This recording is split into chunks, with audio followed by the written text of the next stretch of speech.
Hello everyone and welcome to my nerdy little corner of the internet. Into the Inklands is just around the corner, and you know what that means. Draft Guide! Today we are going to do our draft guide for Disney's Lorcana's newest set, Into the Inklands. Let's get going. Into the Inklands introduces a brand new card type, Locations. Locations, similar to any other card, has an ink cost in order to play it, and it could be inkable or uninkable, as you can tell from the inkwell icon. Each location enters and stays in play whenever you play them. They will always be able to be challenged and can be banished. The number on the right indicates the location's willpower, which works similar to a character's willpower. When a location has equal to or greater number of damage counters than the willpower, then the location becomes banished. Locations could also have a lore value. During your set step, which happens after you ready everything but before you draw your card for the turn, you gain lore equal to your location's lore value. The number on the left is the move cost of the location. On your turn, you can spend the move cost to move a character to that location. Moving does not exert the character, nor does the character need to be dry in order to be moved. Think of the effect of moving happening to the character, as opposed to the character doing the moving. Some locations, such as the RLS Legacy, grant abilities and effects to the character in the location, while other locations, such as Belle's House, give you, the player, a benefit while the character is there. Locations are incredibly versatile and are a great addition to the game. A couple ruling clarifications. Locations are never ready or exerted. They are always capable of being challenged by the opponent. Characters in a location do not protect said location, and locations do not protect characters in said location. Bodyguards specifically say that they protect characters, so you can challenge a location even if the opponent has an exerted bodyguard. Whenever a location is banished, and there are characters on that location, the characters are not banished, they are simply no longer at that location. Into the Inklands is a much more complex set in terms of limited, but in a very good way. The general idea for this set is big board energy. Most of the actions in the set are subpar, while the items in the set are great when you have characters in play. You also want characters in play in order to challenge opposing locations, so being able to consistently have 2 or more characters in play is key. Most of the super rares and legendaries are either good on their own or works well into a specific archetype. The only bad super rare and legendary cards are as follows. Magica Dispel, the Midas Touch. You aren't going to get much from this card. She could get 3 or 4 lore, but most of the time she'll be stuck in your hand and having no lore. Grammatala, Spirit of the Ocean. Most of the time when you reach this card, you will have inked enough cards, and it is much more valuable to play cards instead of inking them even if you get lore off of it. Tinkerbell, Very Clever Fairy. The body is too small, and her ability isn't going to happen enough to be worth it. Lucky Dime. This is going to be stuck in your hand forever, and I would much rather have a character with 2 to 3 lore than an item that might get me that. Finally, Mickey Mouse Trumpeter. The body is absolutely horrendous, and the ability shouldn't be built around Unlimited, because if you build a deck around this, you are grabbing expensive characters and not developing your board enough. The majority of the time, your removal will be in the form of challenging. However, there are some great pieces of removal in this set. And then along came Zeus, will take out most characters and deal a massive amount of damage to a location. Rise of the Titans is a premium removal piece in this set. Being able to banish a location for 3 ink is absolute value. There's also a suite of item removal in Wildcat Mechanic and Has Set My Heart. These cards take out items in which there are a good number of them in the set, so make sure to grab at least some pieces of item removal. Madame Medusa is also removal most of the time, though only able to take out smaller characters. Dive Bomb is too niche and leads to you 2-for-1ing yourself, and I would avoid playing this card 99 times out of 100. Evasive is still valuable in this set, and evasive characters will be able to safely challenge locations and quest, should there be some sort of standstill. In Rise of the Floodborn, you would expect about 26 evasives at the draft table of 8 players. In Into the Inklands, you would expect about 23, meaning there will be fewer evasives in the set, but not enough to where you notice too much. I would suggest grabbing at least 3 evasives and or ways to deal with evasive characters. In Rise of the Floodborn, the average strength, willpower, and lore per cost among commons and uncommons was 0.79, 1.05, and 0.46 respectively.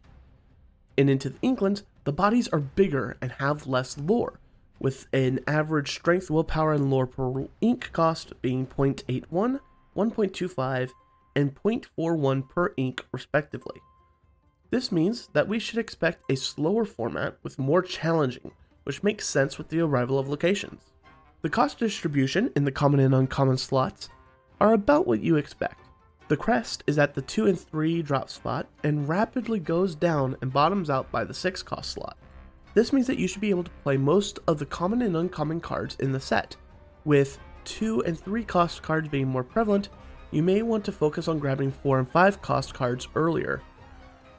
I've noticed that there are a good amount of great 3-drop cards, and thus you'll probably see your curve more crest 3 ink. There is also a premium for the 4 cost cards, so I would prioritize getting those early on in the draft, just so that you have those available to you.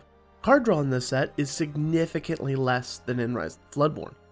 While in the previous set, you could expect 49 cards at the table to have card advantage-like effects, and Into the Inklands, you're only expected to have 27 cards at the table that grant card advantage. This means that cards that dig into your deck, such as Grammatala, Tinkerbell, and How Far I'll Go, are pretty important to find your bombs. Notice that all of these are 4 cost cards. While Rise of the Floodborn only had 2 bodyguards in the set, in this set you can expect the table to have 11 bodyguards. Since this set has a bodyguard archetype deck, they will be at a premium, so make sure to grab 1 or 2 whenever you see them.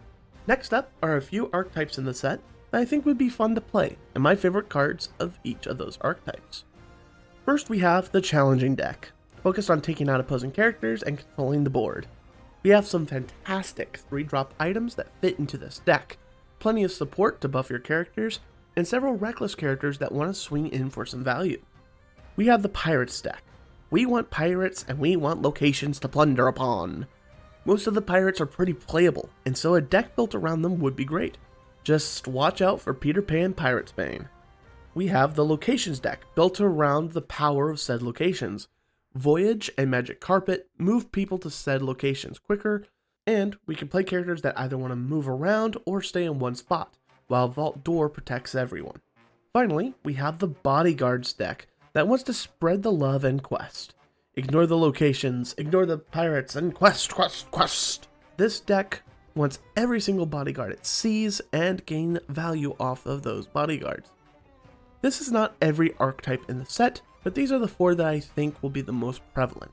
In this last section of the guide, I will go through each ink and list my favorite common, uncommon, and rare in that ink. Let's go. Starting in Amber, my favorite common is Joshua Sweet, a 5 willpower character with bodyguard to protect my puppies and such, while also having 2 lore himself. My favorite uncommon is Tinkerbell, Generous Fairy. While the body isn't that great, being able to dig 4 cards down into your deck to find my bomb characters is definitely worth an uninkable slot. And my favorite rare is Pride Land, Pride Rock. 7 willpower is a lot to deal with in the early game, and granting 2 willpower to those at Pride Rock can also cause problems for the opponent. You might not be able to get the second ability off often, but if you do, that is a lot of ink value that you could develop. In Amethyst, my favorite common is Magic Carpet Flying Rug. Not only is it a cheap evasive, but it can move characters to locations for free, which is fantastic for a common. My favorite uncommon is the Sorcerer's Tower, Wondrous Workspace. We do have a number of brooms that can move there for free, but even if you have to use the move cost to get extra lore, this is fantastic. My favorite amethyst rare is the Queen's Castle Mirror Chamber.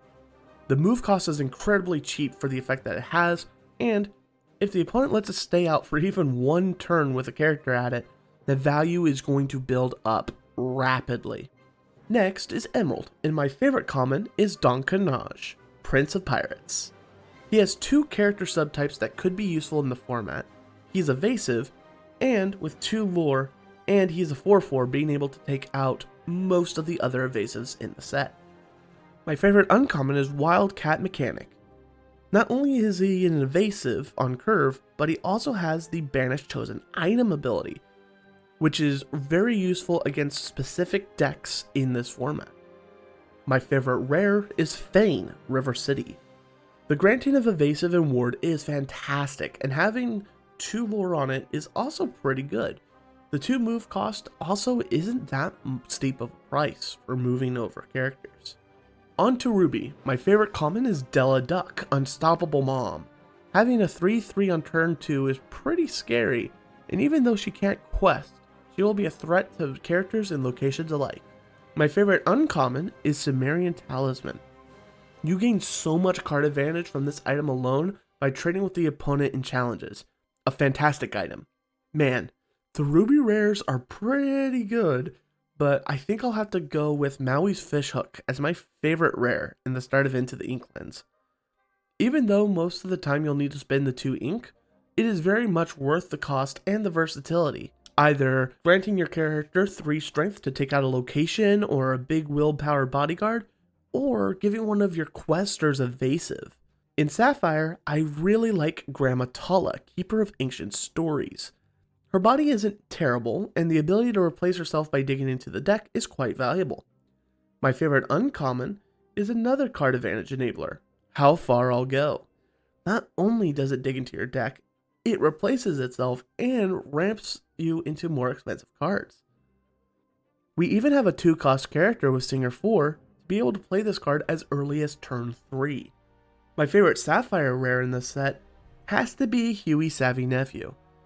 It's probably not the best rare. I would probably give that to Aurelian Gyro Sensor, but man, I really want to see the triplet trigger in this format. Finally, we have Steel. My favorite common in Steel is Eeyore, Overstuffed Donkey. That Resist 1 will do a ton of work in this format. My favorite uncommon is Rise of the Titans. This premium removal is going to demolish game plans, taking out key locations, taking out key items, and if your opponent doesn't happen to play either, it's ink.